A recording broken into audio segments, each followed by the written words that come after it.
by a long shot. You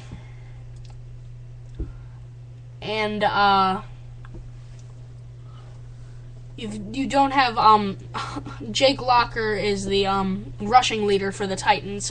Chris Johnson has obviously been just awful, averaging 1.1 yard per carry. And you've got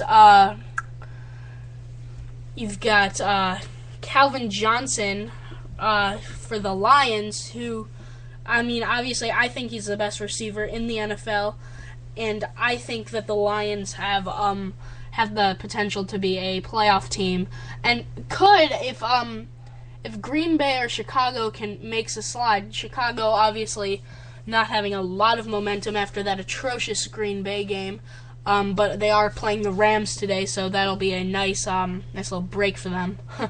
But I think that Detroit could be a playoff team. I think you could see both wild card slots going to the Bears and the Lions, both from the NFC North. And then I think that you have the Titans, who obviously I don't think can compete at all whatsoever. So that is really my tale of the tape for that one. And I think that Detroit's going to take this one easily, 24-6. 24-6. Detroit over Tennessee in Tennessee. Detroit 1-1. Titans 0-2. Detroit will be 2-1. The Titans will be completely defeated at 0-3. This is In the Pocket with Daniel Levy. We'll be right back after this short commercial break. Thanks for listening. And we are back here on In the Pocket. We are previewing all the Week 3 games for you. We've done all but 3. We have the Buccaneers and the Dallas Cowboys. We have the Bills and the Browns and the Rams and the Bears. We're going to start with Tampa and Dallas. Both teams are 1-1. I don't think either team is going to make the playoffs this year. So I think that this is another one of those games. This is not the best week in the NFL. There are some weeks where it's just like you wish you could watch every game. This is one of those weeks where there are only a few games that pop out at you, and the rest are either two bad teams who are sort of playing just because they can, and then one good team and one subpar team, and you know who's going to win that one. So and I think that this is you've got two average teams here. Josh Freeman and Tony Romo leading their teams from under center. Neither quarterback has had a standout year. Josh Freeman, 59.6, completion percentage, 381 yards, 3 touchdowns, 2 interceptions. Tony Romo, 65.2 completion percentage, 558 yards, 4 touchdowns, 2 picks. You've got really no you'll have no running game on either team, and both teams have a decent receiving game, but not much to brag about. And I don't think that this is going to be a fun game. I think that the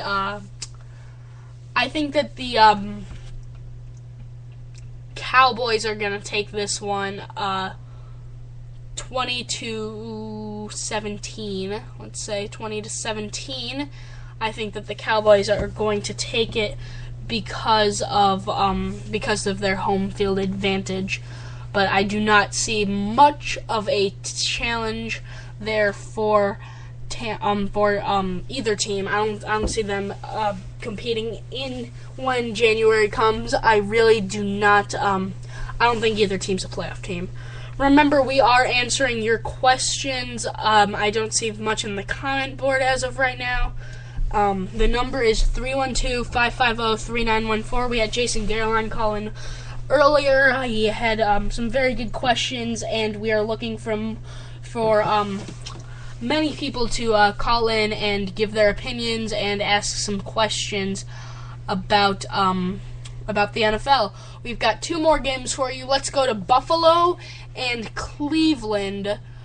In Cleveland, another one of those, I guess you could call them toilet bowls, because you've got, 2 teams that aren't playoff teams. I think that the Bills are a good team. I don't think that they're a great team. I think that they're, 8-8 at the best.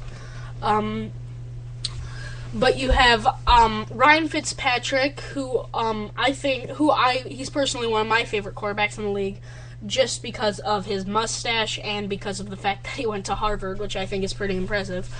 And then you've got Brandon Weeden, who obviously not a huge name in the NFL. He's sort of blah. And then rushing, you've got for Cleveland. I think that the standout is obviously you've got Richardson, who is Trent Richardson, who is the youngster out of Alabama, his first year in the league, and he has been okay, not great. 38 carries, 148 yards, 3.9 yards per carry, and 1 touchdown thus far. Like I said, you've got 2 subpar teams just sort of battling it out, and I think that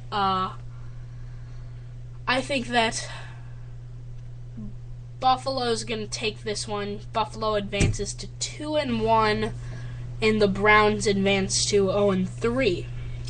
Now, I think Buffalo's going to win, let's say, how about 13-7. 13-7. I like that sound. I like the ring to that. And I wouldn't. This is not a game that I will be enjoying. This come 12 o'clock my time. It's 11:06 a.m. here in Chicago. I'm Daniel Levy. We're going to take one last short break before we go to our final game, which is my personal favorite because of the Bears. You've got the Bears taking on the St. Louis Rams in Chicago. I cannot wait to talk about how much better the Bears are than the Rams. We'll be right back. This is In the Pocket with Daniel Levy. And we are back. Sorry about that long commercial break. I hit the wrong button and gave us a little bit more and gave you guys 2 commercial breaks. Sorry about that, but we are back talking about the Rams and the Bears. In Chicago, you've got one playoff team going up against one terrible team, but the thing that makes this matchup interesting is that the playoff team, obviously I'm talking about the Bears, are coming off of one of the worst games I've ever seen them play against the Packers one Thursday ago. So you've got Sam Bradford and Jay Cutler, 2 quarterbacks who have a lot of doubters, and rightfully so. Sam Bradford not having a bad start to the year, 71.7 completion percentage, 5.8 yards, 4 touchdowns, 1 pick thrown. Jay Cutler is on the other end of the spectrum, having the second most interceptions thrown through this week. He has a 51.6 completion percentage, 459 yards, 3 touchdowns, 5 interceptions. It hasn't been terrific, but has gotten the Bears to a 1-1 record. Now, I think that they'll be advancing to a 2-1 record, and here's why. Actually, you know what I'm going to do? Let's break it down position by position. You've got obviously the quarterbacks, and I think that this one is really a deadlock because you've got Sam Bradford, who I don't think has as good of a skill set as Jay Cutler, but who has been better this far. And you've got Jay Cutler, who I think has much more talent, but has not been great so far. And then you have on the rush for the rushing attack, you've got Steven Jackson of the Rams, he's been okay, not great, okay. And And then you've got the Bears two-back system in Matt Forte and Michael Bush. Michael Bush has 26 carries, 96 yards, averaging 3.7 yards per carry and 2 touchdowns.